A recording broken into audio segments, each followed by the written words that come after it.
Praise Lord.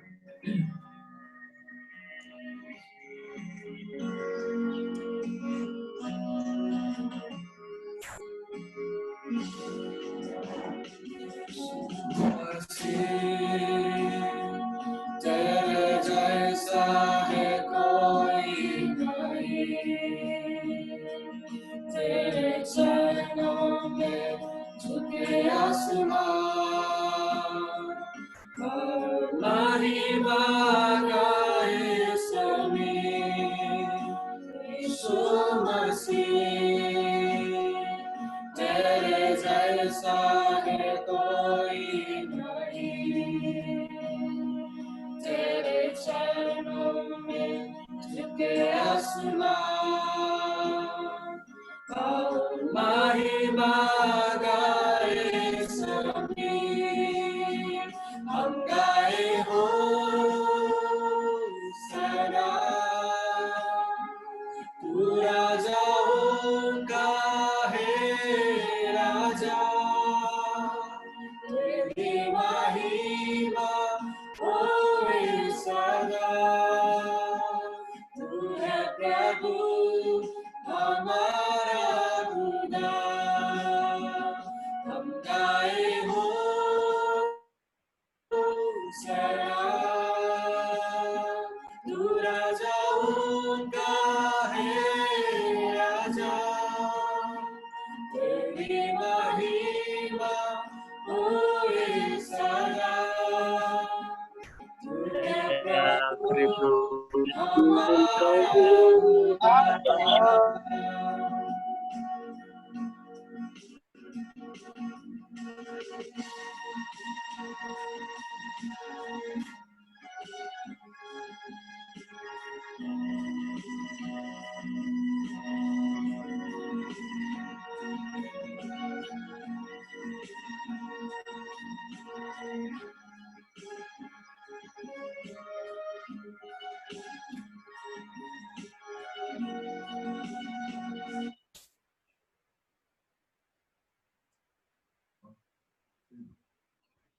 Thank you, thank you, thank you.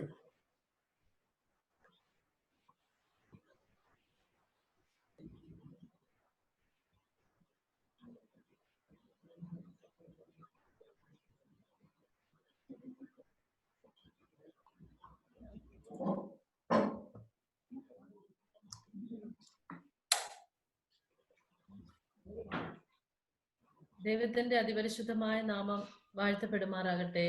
परमेश्वर की पवित्र महनीय नाम आज रात को हालेलुया महिमा होने पाए। രാജ്യത്തിന്റെ വിവിധ ഭാഗങ്ങളിലിരുന്ന് ദൈവവചനം ശ്രദ്ധിച്ചുകൊണ്ടിരിക്കുന്ന എല്ലാ ദൈവമക്കൾക്കും വേഗം വരുന്നവനായ യേശുക്രിസ്തുവിന്റെ നാമത്തിൽ എന്റെ സ്നേഹവന്ദനത്തെ അറിയിക്കുന്നു. हमारा देश के विभिन्न भागों में बैठकर परमेश्वर का वचन सुनने वाला प्रभु का लोगों को मेरा वंदन देता हूँ। അല്പസമയത്തെ ചിന്തയ്ക്ക് ആധാരമായി നമുക്കൊരു വേദവചനം വായിക്കാം. റോമർക്ക് എഴുതിയ ലേഖനം 8-ാം അധ്യായം അതിന്റെ 28-ാമത്തെ വാക്യം. हम थोड़ी देर की वचन की मनन के लिए एक वचन पढ़ेंगे। रोमियों का पत्री 8 अध्याय उसका 28वां वचन। എന്നാൽ ദൈവത്തെ സ്നേഹിക്കുന്നവർക്ക് നിർണയപ്രകാരം വിളിക്കപ്പെട്ടവർക്ക് തന്നെ സകലവും നന്മയ്ക്കായി കൂടി വ്യാപരിക്കുന്നു എന്ന് നാം അറിയുന്നു. हालेलुया। हम यहाँ पढ़ते हैं और हम जानते हैं कि जो लोग परमेश्वर से प्रेम रखते हैं उनके लिए सब बातें मिलकर भलाई ही को उत्पन्न करती है, अर्थात उन्हीं के लिए जो उसकी इच्छा के अनुसार बुलाए हुए हैं। ദൈവത്തെ സ്നേഹിക്കുന്നവർക്ക് നിർണയപ്രകാരം വിളിക്കപ്പെട്ടവരുടെ ജീവിതത്തില് സംഭവിക്കുന്നതെല്ലാം അത് ദൈവത്താൽ സംഭവിക്കുന്നതാണ്. जो लोग प्रभु के द्वारा बुलाया गया हुआ हो, उनकी निर्णय के द्वारा बुलाया गया हो, उनके जीवन में जो कुछ भी बातें होता है वो प्रभु की इच्छा से ही होता है। ദൈവത്തെ സ്നേഹിക്കുന്നവർക്കും അല്ലാത്തവർക്കും ജീവിത അനുഭവങ്ങളോടുള്ള മാനസിക പ്രതികരണം വിഭിന്നമായിരിക്കും. जो परमेश्वर से प्रेम करता है और जो नहीं प्रेम करता है, उन लोगों को दोनों को जो मन का विचार है उनका जीवन की बातों में वो अलग अलग तरीके से है। ഒരു ലൗകികന്റെ ജീവിതത്തിൽ കടന്നു വരുന്ന പ്രശ്നങ്ങള്, പ്രതികൂലങ്ങള് അത് അവർക്ക് നേരിടുമ്പോൾ അവർ മാനസികമായി അതിനെ നേരിടുവാൻ കഴിയാതെ നിരാശയിലേക്ക് പോകുന്നതായി നാം കാണാറുണ്ട്. दुनिया का लोग जब कोई भी समस्या का सामना जब करते हैं, वो लोग उसके ऊपर जीत नहीं पाता है, वो मन के द्वारा टूट जाता है, वो लोग गलत काम की ओर खींच लेते हैं. എന്നാൽ ഒരു ദൈവ പൈതൽ ഏത് പ്രതികൂല സാഹചര്യത്തിൽ കൂടി കടന്നു പോയാലും വളരെ ശാന്തതയോടും മനസാന്നിധ്യത്തോടും ദൈവാശ്രയത്തോടും കൂടെ ആ അനുഭവങ്ങളെ കൈകാര്യം ചെയ്യുന്നു. लेकिन एक परमेश्वर का बेटा जब कोई भी कार्य उनका जीवन में उनकी परिस्थिति में कुछ न कुछ परेशानी जब आते हैं, तब उसका सामना करना प्रभु की इच्छा के अनुसार है. ദൈവത്തിന് നമ്മെ കുറിച്ച് ഒരു സമ്പൂർണ്ണ പ്ലാൻ ഉണ്ട്. हमारे विषय में परमेश्वर के लिए एक बहुत बड़ा पद्धति है. ആ പ്രത്യേക പ്ലാനിൽ രണ്ട് വിധ ലക്ഷ്യങ്ങളുണ്ട്. प्रभु की योजना में दो लक्ष्य है जो हमारे ऊपर. നമ്മുടെ നന്മയും ദൈവത്തിന്റെ മഹത്വവുമാണ് അത്. वो है पहले तो हमारी भलाई है, दूसरा परमेश्वर की महिमा. നമ്മെ തന്റെ പുത്രന്റെ സ്വരൂപത്തോട് അനുരൂപമാക്കുകയാണ് ദൈവിക ലക്ഷ്യം. परमेश्वर ये चाहता है हम परमेश्वर की तुल्य हो जाए, यही प्रभु हमारे बारे में चाहता है. ആദിയിൽ തന്നെ സകലത്തിന്റെയും അവസാനം ദർശിക്കുന്നവനാണ് ദൈവം. हमारे विषय में शुरू में ही अंत के बारे में जानने वाला प्रभु है. നമ്മുടെ ജീവിതത്തിൽ ഓരോ കാര്യങ്ങൾ നടക്കുമ്പോഴും ഓരോ സംഭവങ്ങൾ നടക്കുമ്പോഴും അതില് എന്ത് നന്മയാണ് എന്ന് നമ്മൾ പലപ്പോഴും ചിന്തിച്ചു പോകും. हमारे जीवन में कोई भी बात जब हम सामना करते, कभी कभी हम सोचते इसमें परमेश्वर मेरे से क्या भलाई चाहता होगा. നമ്മുടെ ജീവിതത്തിൽ ചില പ്രതികൂലങ്ങളിലൂടെ നമ്മൾ കടന്നു പോകുമ്പോൾ അതിൽ ഒരു നന്മയും നമുക്ക് കാണാൻ കഴിഞ്ഞെന്ന് വരികയില്ല. कभी कभी हम जिस बातों से गुजर जाते हैं उसमें कभी कभी कोई भलाई हम अपनी नजर से नहीं देखता. എന്നാൽ എല്ലാം ഒന്നിച്ചു ചേരുമ്പോൾ അതിന്റെ സമാപ്തിയിൽ മാത്രമാണ് അത് എങ്ങനെ നന്മയ്ക്കായി ഭവിച്ചു എന്ന് നമുക്ക് മനസ്സിലാക്കാനായിട്ട് കഴിയുന്നത്.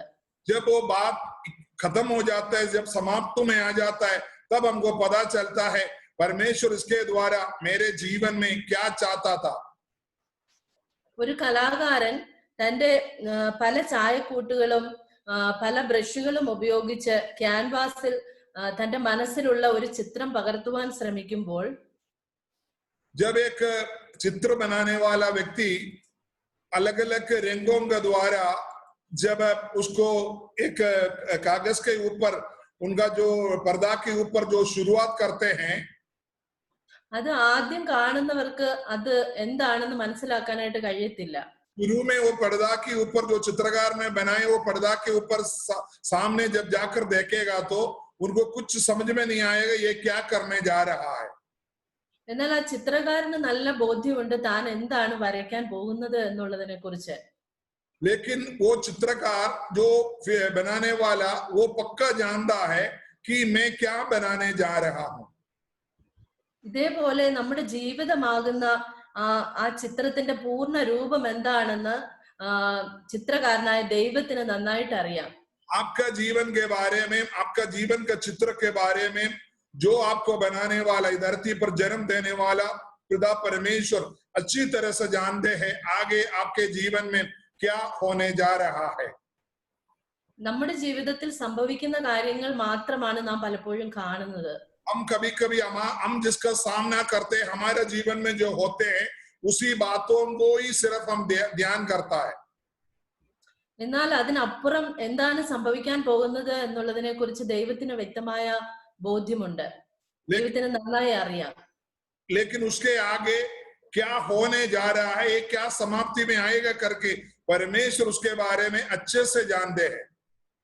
അതുകൊണ്ട് നമ്മുടെ ജീവിതത്തിൽ വരുന്നതായ പ്രശ്നങ്ങളെ നോക്കി നമ്മൾ ഒരിക്കലും ഭാരപ്പെട്ടു പോകരുത്, പതറിപ്പോകരുത്. इसलिए हम अपनी जीवन में जो सामना करते हैं, जो बातें आ जाते हैं उसको देखकर आप डरना नहीं, भयभीत नहीं होना. ദൈവം അത് നന്മയ്ക്കാക്കി തീർക്കുന്നു. आपके लिए परमेश्वर भलाई के लिए उत्पन्न करते हैं. ഉൽപ്പത്തിയുടെ പുസ്തകത്തില് നമുക്ക് ജോസഫിനെ കുറിച്ച് ഒന്ന് കാണുവാനായിട്ട് സാധിക്കും. हम एक बार उत्पत्ति की किताब में यूसुफ के बारे में एक बार ध्यान करेंगे. ജോസഫിന്റെ ജീവിതത്തില് വന്നതായ കഷ്ടങ്ങള്, പ്രതികൂലങ്ങള് ഒക്കെ അവന്റെ ജീവിതത്തിൽ സംഭവിച്ചെങ്കിലും അതിനുശേഷം ജോസഫിന്റെ ജീവിതത്തിൽ അത് നന്മയായി തീർന്നതായിട്ട് നമുക്ക് കാണുവാൻ സാധിക്കും. यूसुफ के जीवन में बहुत बातें उनका जो वो चाहते नहीं था उसके विरुद्ध हुआ है, बहुत गलत बातें हुआ है, लेकिन हम देख सकते हैं वो हर एक बात आगे जाकर परमेश्वर की महिमा के लिए कारण बना. ജോസഫിന്റെ മാതാപിതാക്കൾക്ക് അവനോട് വളരെ വാത്സല്യവും സ്നേഹവും ഉണ്ടായിരുന്നു. यूसुफ का माता पिता यूसुफ से बहुत प्रेम करते थे. അവന് ദുഃഖം എന്താണെന്നോ അല്ലെങ്കിൽ അവന്റെ ജീവിതത്തിൽ ഒരു പ്രശ്നങ്ങളും ഇല്ലാതെ അവൻ സന്തോഷത്തോടെ ജീവിക്കുകയായിരുന്നു.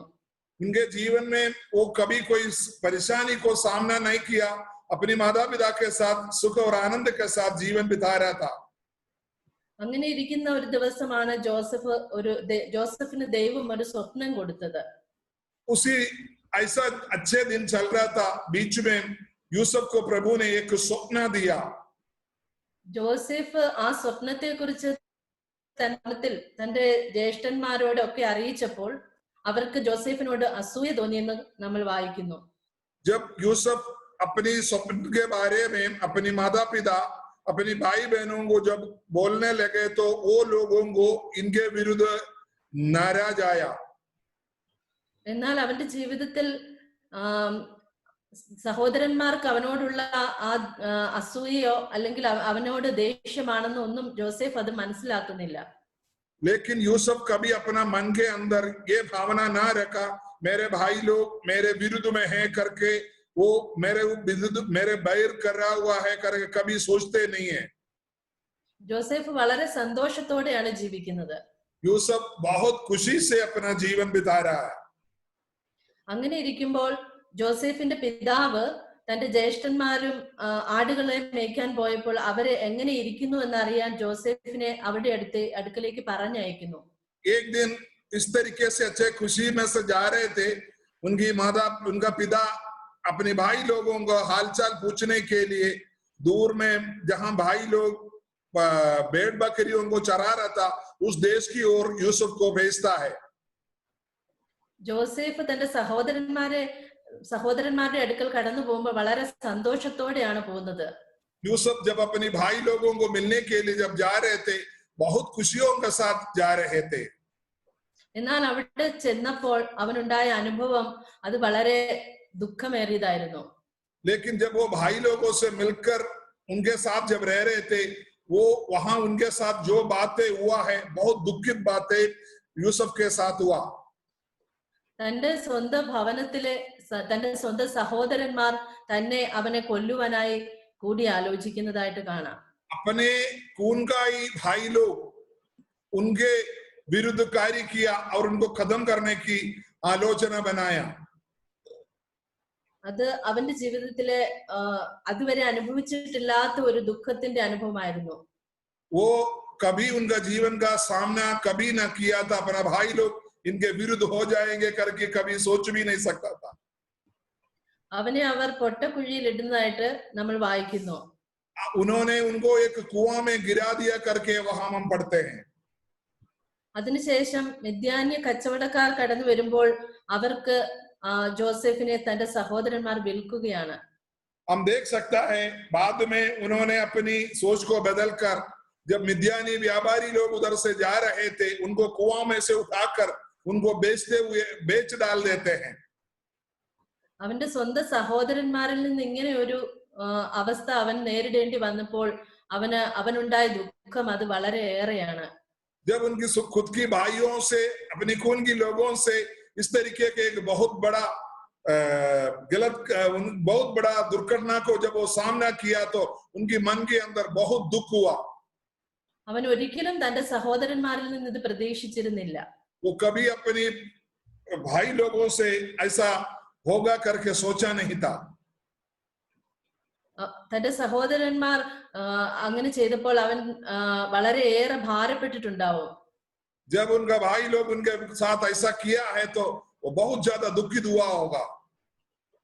ഒരു ശത്രുവോ അല്ലെങ്കിൽ പുറത്തുള്ള മറ്റാരെങ്കിലുമോ ആയിരുന്നെങ്കിൽ ഇത്രയും ദുഃഖം അവൻ ഉണ്ടാവുമായിരുന്നില്ല. अगर हो सकता है कोई दुश्मन लोग हो या बाहर का कोई धरती का लोग हो, इनके साथ अगर ऐसा करता तो कभी इतना दुख यूसुफ को नहीं होता। താൻ വളരെയേറെ സ്നേഹിക്കുകയും ഒക്കെ ചെയ്തിരുന്ന തന്റെ സ്വന്തം സഹോദരന്മാരിൽ നിന്നാണ് തനിക്ക് ഇങ്ങനെയുള്ള പ്രശ്നങ്ങൾ നേരിട്ടത്. सबसे ज्यादा प्रेम करने वाला अपना भाई लोग इनके साथ इस तरीके का गलत काम किया है तो उनको बहुत ज्यादा परेशान हुआ, उनको बहुत बड़ा दुख हुआ। അതിനുശേഷം മിദ്യാന്യ കച്ചവടക്കാർ അവനെ മിസ്രൈമിലേക്ക് കൊണ്ടുപോയി. उसके बाद मिद्यानी व्यापारी लोग उनको मिस्री की ओर ले गया। പൊത്തിഫറിന്റെ ഭവനത്തില് പൊത്തിഫർ അവനെ വിലയ്ക്ക് വാങ്ങി, അടിമയായി. वहां का सैनिक का सेना का जो अध्यक्ष है पोतीफर नामक व्यक्ति, इनको पैसा में खरीदा गया।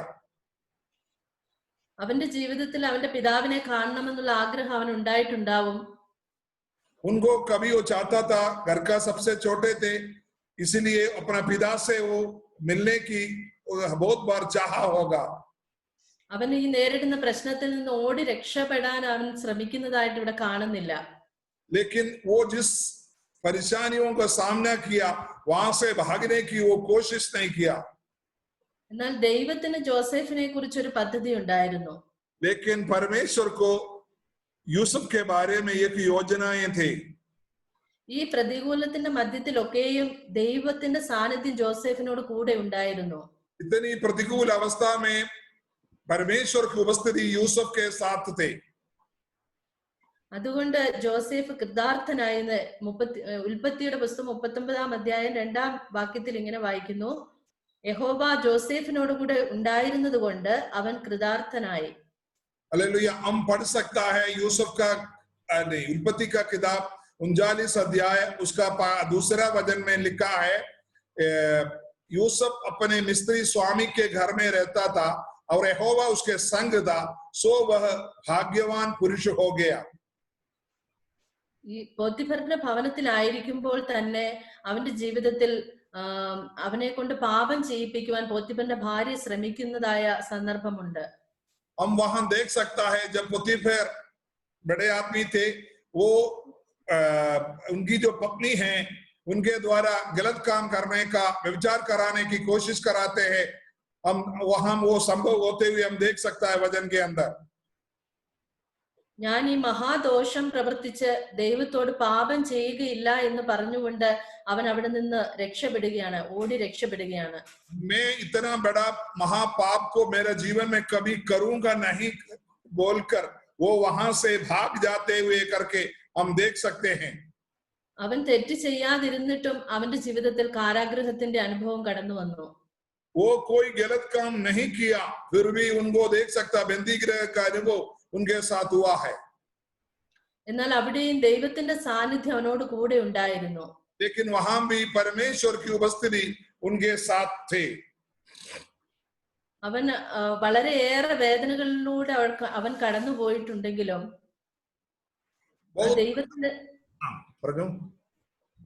ദൈവത്തിന്റെ സാന്നിധ്യം അവനോട് കൂടെ ഇരുന്നത് കൊണ്ട് മാത്രമാണ് അവൻ മുന്നോട്ട് പോയത്.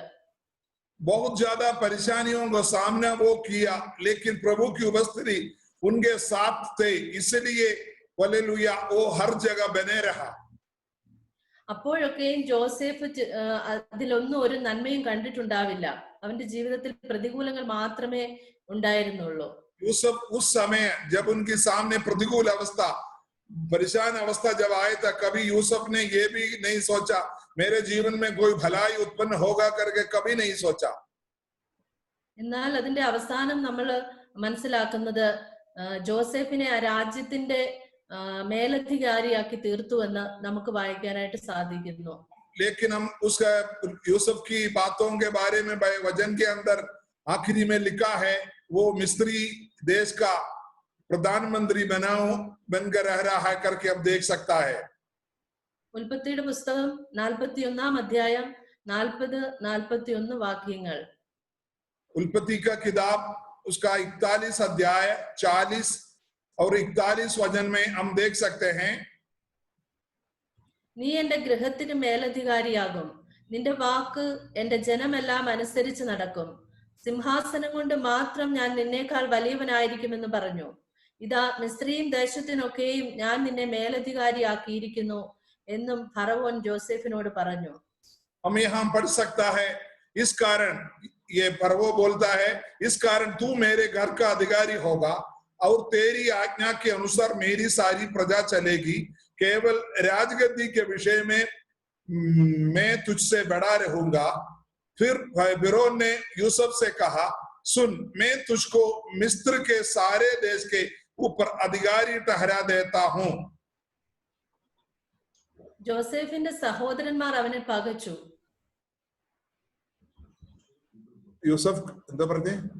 ജോസഫിന്റെ സഹോദരന്മാർ അവനെ പകച്ചു, അവനോട് വളരെ ക്രൂരമായി പെരുമാറി അവനെ അവിടെ നിന്ന് വിറ്റുകളയുവാൻ ഇടയായി തീർന്നു. यूसुफ का भाई लोग उनके विरुद्ध बैर रखा, उनको बेच डाला. എന്നാൽ ജോസഫിന് ആ കഷ്ടതയിൽ ഒന്നും ഒരു നന്മയും കാണുവാനായിട്ട് കഴിഞ്ഞിട്ടുണ്ടാവില്ല. लेकिन जीवन में वो जो बुरे बातों का सामना किया, उस समय कभी उन्होंने ये नहीं सोचा मेरे जीवन में कभी भलाई का बात होगा करके. അവൻ ദൈവത്തെ വിട്ട് ഒന്നും പ്രവർത്തിച്ചതായിട്ട് നമ്മൾ കാണുന്നില്ല. हम देख सकता है यूसुफ कभी भी परमेश्वर को छोड़कर कोई काम नहीं किया. ആ പ്രശ്നങ്ങളുടെ എല്ലാ മധ്യത്തിൽ അവൻ ദൈവത്തിന്റെ സാന്നിധ്യത്തിൽ തന്നെയായിരുന്നു. जहां भी होते थे वो परमेश्वर की उपस्थिति में थे. അതുകൊണ്ട് മാത്രമാണ് ജോസഫിനെ കുറിച്ചുള്ള ദൈവത്തിന്റെ ആ പദ്ധതിക്ക് ഒത്തവണ്ണം അവനായി തീരുവാൻ ഇടയായി തീർന്നത്. की वजह से वो परमेश्वर की योजना के अनुसार वो जैसे प्रभु से बारे में चाहता था उसी जैसा हुआ. ഉൽപ്പത്തിയുടെ പുസ്തകം 50-ാം അധ്യായം അതിന്റെ 20-ാമത്തെ വാക്യത്തിൽ ഇപ്രകാരം കാണുന്നു, നിങ്ങൾ എന്റെ നേരെ ദോഷം വിചാരിച്ചു, ദൈവമോ ഇന്നുള്ളതുപോലെ ബഹുജനത്തിന് ജീവരക്ഷ വരുത്തേണ്ടതിന് അതിനെ ഗുണമാക്കി തീർത്തു. हम देख सकता है उत्पत्ति का किताब 50 अध्याय उसका 20वां वचन में ये लिखा है, यद्यपि तुम लोगों ने मेरे लिए बुराई का विचार किया था, परंतु परमेश्वर ने उसी बात में भलाई का विचार किया, जिससे वह ऐसा करे जैसे आज के दिन प्रकट है कि बहुत से लोग के प्राण बचे हैं. അനേക ജനത്തിന്റെ ജീവരക്ഷയ്ക്ക് വേണ്ടിയാണ് ജോസഫിന്റെ ജീവിതത്തിൽ ഇത്രയേറെ പ്രതികൂലങ്ങൾ ജോസഫ് അനുഭവിക്കേണ്ടതായി വന്നത്. बहुत लोगों का जीवन का उद्धार के लिए यूसुफ को इतनी बड़ी परीक्षाओं का सामना करना पड़ा. നാം ആദ്യം വായിച്ച വാക്യത്തിലെ പോലെ ദൈവത്തെ സ്നേഹിക്കുന്നവർക്ക് നിർണയപ്രകാരം വിളിക്കപ്പെട്ടവർക്ക് തന്നെ സകലവും നന്മയ്ക്കായി കൂടി വ്യാപരിക്കുന്നു. जैसे रोमियो का पत्र 8:28 में पढ़ा, जैसे निर्णय के द्वारा जो बुलाया हुआ लोग हैं उनके जीवन में जो कुछ भी होते भलाई के लिए उत्पन्न होते हैं. ഈ വചനം കേട്ടുകൊണ്ടിരിക്കുന്ന ആരുടെയെങ്കിലും ജീവിതത്തില് ഇതുപോലെയുള്ള അനുഭവങ്ങൾ ഉണ്ടാകുന്നുണ്ടെങ്കിൽ ഒരിക്കലും ഭാരപ്പെട്ടു പോകരുത്.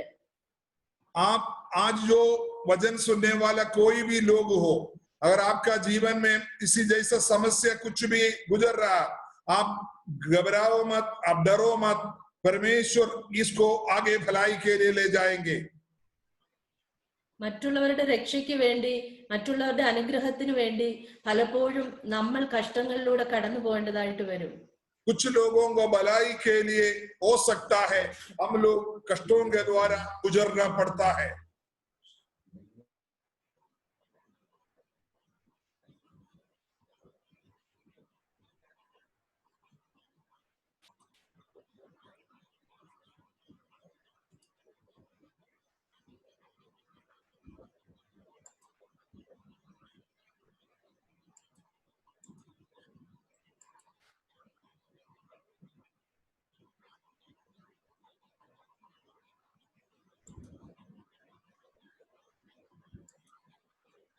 ശബ്ദം വരുന്നില്ല പാസ്റ്റർ.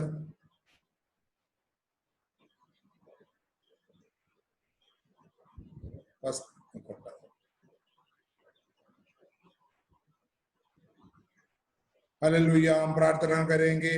हालेलुया. हमारे साथ जो लोग बीमार हैं उनके लिए हम प्रार्थना करेंगे. हालेलुया। हम सबसे पहले प्रार्थना करेंगे, सुनेंगे। പറഞ്ഞാട്ടെ. ദൈവവചനം കേട്ടുകൊണ്ടിരിക്കുന്ന നിങ്ങളുടെ ആരുടെയെങ്കിലും ജീവിതത്തിൽ ഈ ജോസഫിനെ പോലുള്ള പ്രശ്നങ്ങൾ നിങ്ങൾ നേരിടുന്നുണ്ടെങ്കിൽ, आज परमेश्वर की वचन सुनने वाला किसी व्यक्ति के जीवन में यूसुफ की तरह कोई भी बात आप सामना कर रहा है, तो ജോസഫിനെ പോലെ ദൈവത്തിൽ പൂർണ്ണമായി ആശ്രയിച്ചുകൊണ്ട് ആ ദൈവത്തിന്റെ ആ പ്ലാനിനനുസരിച്ച് അത് ദൈവം ആ പണി പൂർത്തീകരിക്കേണ്ടതിനായിട്ട് നമ്മെ തന്നെ ഏൽപ്പിച്ചു കൊടുക്കുവാൻ നാം ഇടയായി തീരണം. परमेश्वर की पद्धति या परमेश्वर की योजना आपके बारे में कुछ है, तभी आप इस तरीके का बातों का सामना कर रहा है। उसके लिए आप अपने आप को प्रभु के चरणों में समर्पित कीजिए. എല്ലാ പ്രശ്നങ്ങളും നമ്മൾ അനുഭവിക്കുന്ന, നമ്മൾ നേരിടുന്ന പ്രതികൂലങ്ങളൊക്കെയും മാറുന്ന ഒരു ദിവസമുണ്ട്. हम जो सामना कर रहा है, हर एक प्रतिकूल अवस्था, हर एक परेशानियों पूर्ण रूप से हमारे जीवन से हट जाने वाला एक दिन है. ദൈവം നമുക്ക് നൽകിയ ദർശനത്തിനൊത്തവണ്ണം ദൈവം നമ്മളോട് അരുളി ചെയ്തതുപോലെ നമ്മളുടെ ജീവിതത്തിൽ സംഭവിക്കുന്ന ഒരു ദിവസമുണ്ട്. परमेश्वर जिस पद्धति, जिस योजना आपके ऊपर, जिस बारे में प्रभु ने तैयार किया हुआ है, उस तरीके से एक भलाई का जीवन आपके जीवन में प्रकट होने वाला एक दिन है. ആ ദിവസത്തിനായി ജോസഫിനെ പോലെ നാമും ക്ഷമയോടെ കാത്തിരിക്കുവാൻ തയ്യാറാവണം. उस दिन के लिए यूसुफ की तरह क्षमा के साथ हालेलुया प्रभु के चरणों में बाढ़ जोना प्रभु हमको उपदेश देता है. പുതിയ നിയമത്തിൽ വരുമ്പോൾ നാം അപ്പസ്തോല പ്രവൃത്തികളുടെ പുസ്തകം 16-ാം അധ്യായത്തില് പൗലോസിനെയും ശീലാസിനെയും കുറിച്ച് നമ്മൾ കാണുന്നു. नया नियम में जब हम आते हैं, हम प्रेरितों का काम 16 अध्याय में हम देख सकता है पौलोस और सिलास के बारे में. അവർ ദൈവം നൽകിയ ദർശനത്തിനനുസരിച്ച് അവർ മുന്നോട്ട് പോയപ്പോൾ അവരുടെ ജീവിതത്തിൽ പ്രശ്നങ്ങൾ കടന്നു വന്നതായിട്ട് നമുക്ക് കാണുവാൻ സാധിക്കുന്നു. हम देख सकता है परमेश्वर की योजना के अनुसार जब वो लोग सेवकाई करते हुए अपना जीवन बिता रहे थे, तब देख सकता है बहुत बड़ा प्रतिकूल अवस्था उनका जीवन का सामने आया है. 16-ാം അധ്യായത്തിന്റെ 24 മുതലുള്ള വാക്യങ്ങളിൽ നാം കാണുന്നു, അവൻ ഇങ്ങനെ ഉള്ള കൽപ്പന കിട്ടുകയാൽ അവരെ അകത്തെ തടവിലാക്കി അവരുടെ കാൽ ആമത്തിലിട്ട് പൂട്ടി.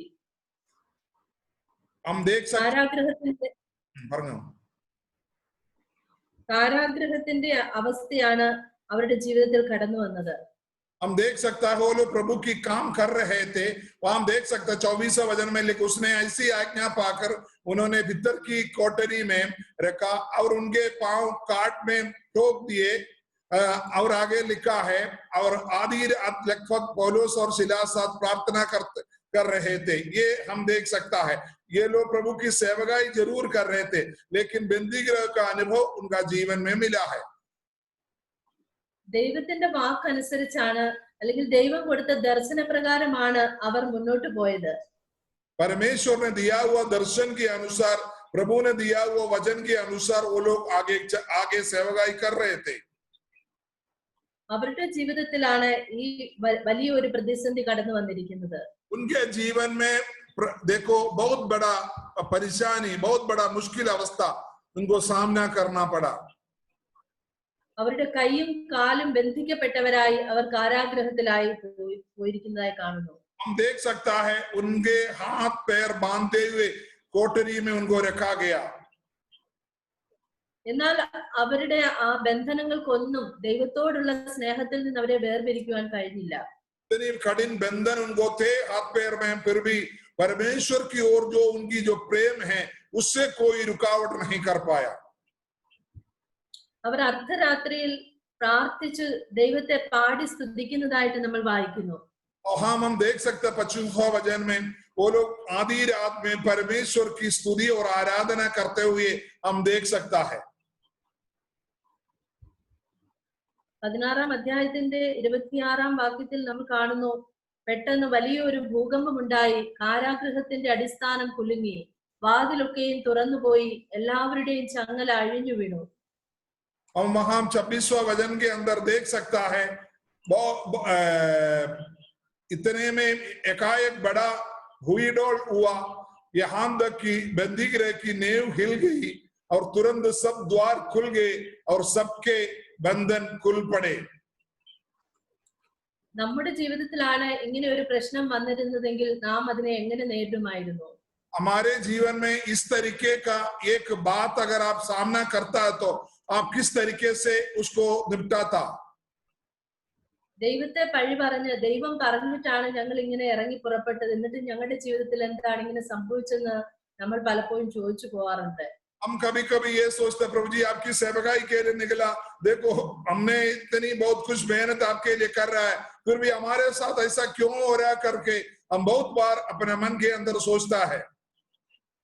എന്നാൽ ഈ ദേവദാസന്മാർ ചെയ്തതുപോലെ ആ പ്രശ്നങ്ങളുടെ മധ്യത്തിലും അവർ ആ പ്രശ്നത്തെ അല്ല നോക്കിയത്, ദൈവത്തെയാണ് നോക്കിയത്. हम देख सकता है हम प्रभु की दास लोग उनको हाथ पैर बंधे हुए, उन्होंने ये नहीं पूछा प्रभु जी देखो हमारे हाथ पैर बंधे, तुम क्या कर रहे हो हमारे साथ, कुछ क्यों नहीं कर रहा। वो लोग उनका जीवन का बंधन को या उनकी परेशानी को और वो लोग थाका नहीं, उन्होंने सर्वशक्तिमान परमेश्वर की ओर अपने मन को लिया। നമ്മുടെ ജീവിതത്തിൽ ചില പ്രശ്നങ്ങൾ കടന്നു വരുമ്പോൾ നാം പലപ്പോഴും ആ പ്രശ്നത്തിലേക്കാണ് നമ്മൾ നോക്കുന്നത്. बहुते बार जब हमारे जीवन का सामना हम हालेलुया सामने में कुछ परेशानी जब आते हैं, हम देख सकता है उस परेशानी को हम देखता है, अरे इसको इसमें से कैसे निपटाएंगे, इसको क्या करेंगे करके।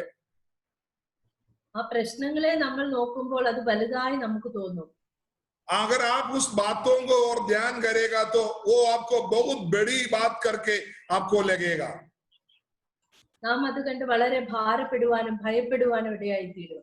आप हम उसको देखकर डर और भय हमारे जीवन में आने लगेगा।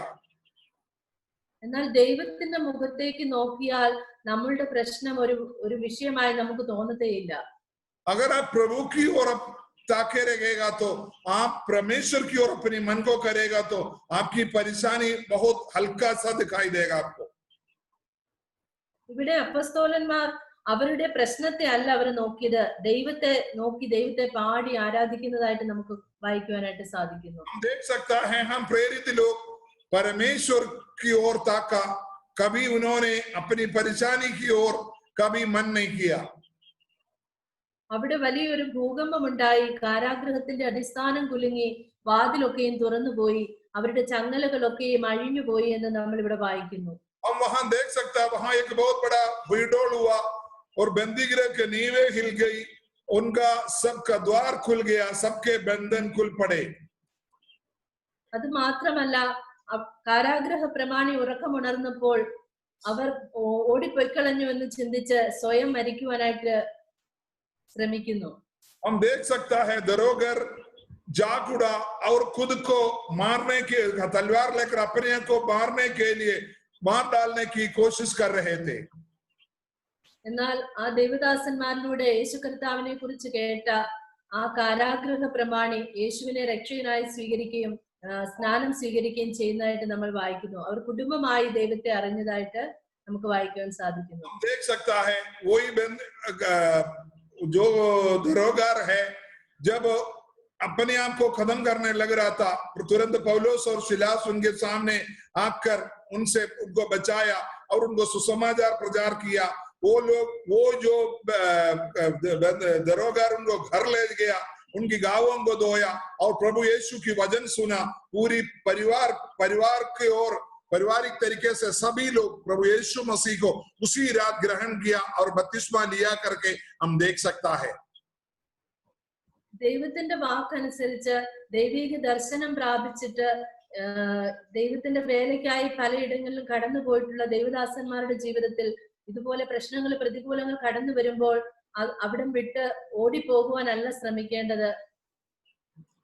हम जब प्रभु की सेवकाई के लिए भिन्न भिन्न इलाकों में जब हमको प्रभु अगुवाई करते हैं, हमको भेजते हैं, वहां जब परेशानियां जब हमारी सामने आता है, लोग हमको बेकार में प्रभु लोग हमको हालेलुया हमारी विरुद्ध बातें जब करने लगते हैं, तब हम उस देश को छोड़कर जाना नहीं, प्रभु के लिए उस देश में खड़े रहना, प्रभु की महिमा के लिए अब बने रहना बहुत जरूरी है। അവർ ഈ പ്രശ്നം നേരിട്ടപ്പോഴും ദൈവത്തിൽ ആശ്രയിച്ചത് കൊണ്ട് അവിടെ നിന്നത് കൊണ്ട് മാത്രമാണ് ആ കാരാഗൃഹ പ്രമാണിയും കുടുംബവും ദൈവത്തെ അറിയുവാൻ ഇടയായി തീർന്നത്. हम देख सकते हैं ये परेशानी को उन्होंने सामना किया, उन्होंने प्रभु की ओर ताकते रहा। इसी वजह से हम देख सकता है वो बंदीगृह का जो दरोगार है, हालेलुया, प्रभु यीशु मसीह को कुटुंब समेत हालेलुया स्वीकार किया, प्रभु की कलीसिया का भाग बन गया। ചില പ്രമാണിമാരുടെ വിടുതലിന് വേണ്ടി നാം ചിലപ്പോൾ കാരാഗൃഹത്തിന്റെ അനുഭവത്തിലൂടെ കടന്നു പോകേണ്ടി വരും. ചില പ്രശ്നങ്ങളിലൂടെ ഒക്കെ നമ്മൾ കടന്നു പോകേണ്ടതായിട്ട് വരും. हम कभी कभी बहुत उन्नत लोगों की, कुछ दरोगार जैसा समूह में कुछ उन्नत पदवी में रहने वाला लोगों का छुटकारा के लिए प्रभु हमको कभी कभी कुछ परेशानी के द्वारा आर पार कराता है। നമ്മുടെ ജീവിതത്തിൽ കടന്നു വരുന്ന പ്രശ്നങ്ങളുടെ മുമ്പിൽ നാം ഒരിക്കലും പതറിപ്പോകരുത്. हमारा जीवन में जो सामना करता है उस परेशानियों से आप घबराना नहीं, आप भयचीत ना हो। ദൈവത്തിൽ പൂർണ്ണമായി ആശ്രയിച്ചുകൊണ്ട് നാം മുന്നോട്ട് പോകുമ്പോൾ ദൈവം സകലവും നന്മയ്ക്കായി തീർക്കുന്നതാണ്. जब आप परमेश्वर की ओर ताकते हुए उनके ऊपर पूर्ण रूप के भरोसा रखते हुए अपना जीवन बिताएगा तो प्रभु आपका जीवन में अद्भुत कार्य, चमत्कारी कार्य करेगा। ഇവിടെ പൗലോസും ശീലാസും തങ്ങളുടെ ജീവിതത്തിൽ വന്ന പ്രതികൂലങ്ങൾ കടന്നു വന്നെങ്കിലും അവരുടെ ജീവിതത്തിൽ സന്തോഷിക്കുവാനുള്ള വക ദൈവം നൽകുവാൻ ഇടയായി. हम देख सकता है वहां पौलुस और सिलास दुखित हुआ, परेशान हुआ, लेकिन आगे उनको प्रभु ने खुशियों का जीवन दिया। ദൈവം അത് നന്മയ്ക്കാക്കി തീർത്തു. हम देख सकता है परमेश्वर वो भलाई के लिए उत्पन्न किया। അതുകൊണ്ട് നമ്മളുടെ ഓരോരുത്തരുടെയും ജീവിതത്തിൽ കടന്നു വരുന്ന പ്രശ്നങ്ങളെ കണ്ടുകൊണ്ട് നമ്മൾ ഒരിക്കലും പതറിപ്പോകരുത്. हमारा जीवन में जो बातें आते हैं उस बात के द्वारा आप कभी घबराना नहीं, आप कभी डरना नहीं, भयभीत नहीं होना। ദൈവം വിളിച്ചു വേർതിരിച്ചതായ ഒരു വ്യക്തിയുടെ ജീവിതത്തിൽ എന്ത് പ്രതികൂലം വന്നാലും അതിന് പിന്നിൽ ദൈവത്തിന് വലിയൊരു പദ്ധതിയുണ്ട്. परमेश्वर ने अगर आपको बुलाया, परमेश्वर के निर्णय के द्वारा आप निकला है तो चाहे कितनी भी बड़ी बातें आपका जीवन का सामना करने पड़े, प्रभु का एक बहुत बड़ा योजना उसके पीछे है। ദൈവത്തെ സ്നേഹിക്കുന്നവരാണെങ്കിൽ നാം ഓരോരുത്തരും ദൈവത്തെ സ്നേഹിക്കുന്നവരാണെങ്കിൽ നിർണയപ്രകാരം വിളിക്കപ്പെട്ടവരാണെങ്കിൽ നമ്മുടെ ജീവിതത്തിൽ കടന്നു വരുന്ന എന്ത് പ്രതിസന്ധിയായാലും എന്ത് പ്രശ്നമായാലും അവയൊക്കെ നന്മയാക്കി തീർക്കുവാൻ നമ്മുടെ ദൈവത്തിന് കഴിയും. अगर आप प्रभु परमेश्वर से प्रेम रखते हो, प्रभु की आलोचना पर आप चलते हो, आप प्रभु की अच्छे विश्वासी हो, आपका जीवन में कितने भी कठिनाइयां आए आप घबराना नहीं, प्रभु आपके साथ है, आपको प्रभु आपका जीवन में भलाई के लिए लेके आएगा। അതുകൊണ്ട് നാം ഓരോരുത്തരും നമ്മുടെ ജീവിതത്തിൽ കടന്നു വരുന്ന പ്രശ്നങ്ങളെ കണ്ടുകൊണ്ട് ഭാരപ്പെട്ടിരിക്കുവാനല്ല, ദൈവത്തിൽ ആശ്രയിച്ചുകൊണ്ട് മുന്നോട്ട് പോകുവാനാണ് ദൈവം നമ്മെ കുറിച്ച് ആഗ്രഹിക്കുന്നത്. परमेश्वर हमारे बारे में इस तरीके से चाहता है कि हम जीवन की परेशानियों को देखकर हालेलुया पीछे ना हटे, दुखित ना रहे।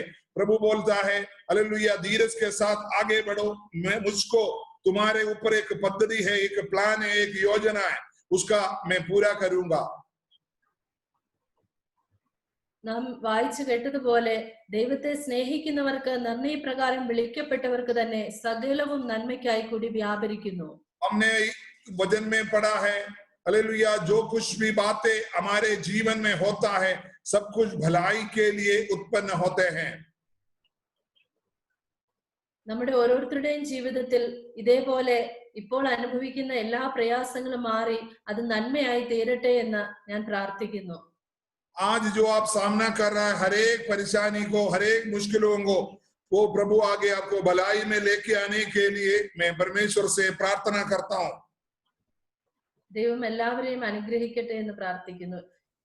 प्रभु सबको आशीष दे करके मैं प्रार्थना करता हूँ। प्रभु का कर्तनदासी सभയ്ക്ക് വേണ്ടി ദയവായി പ്രാർത്ഥിച്ചാലും.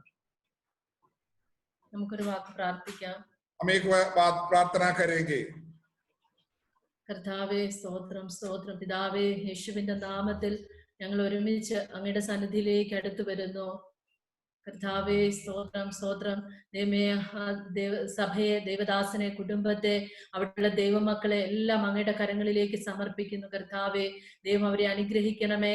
ആ ദേശത്ത് പ്രവർത്തിപ്പാൻ അനേക ആത്മാക്കളെ ദൈവത്തിന് വേണ്ടി നേടുവാൻ ദൈവത്തിന്റെ കൃപയും അഭിഷേകവും അവരുടെ മേൽ പകരുമാറാകണമേ എന്ന് പ്രാർത്ഥിക്കുന്നു കർത്താവേ.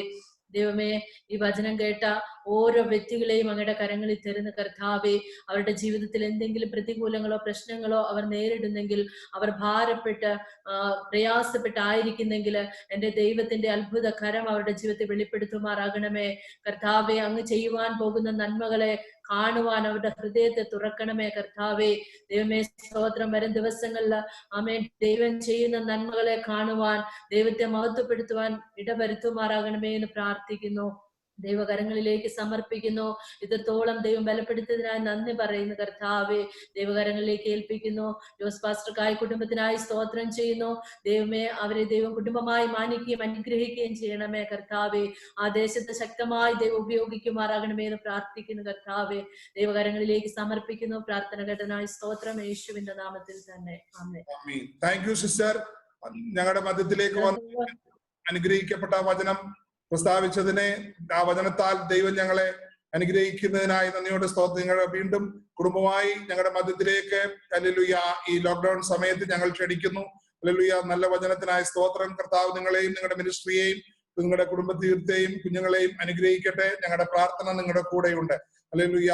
ദൈവം ധാരാളമായി അനുഗ്രഹിക്കട്ടെ.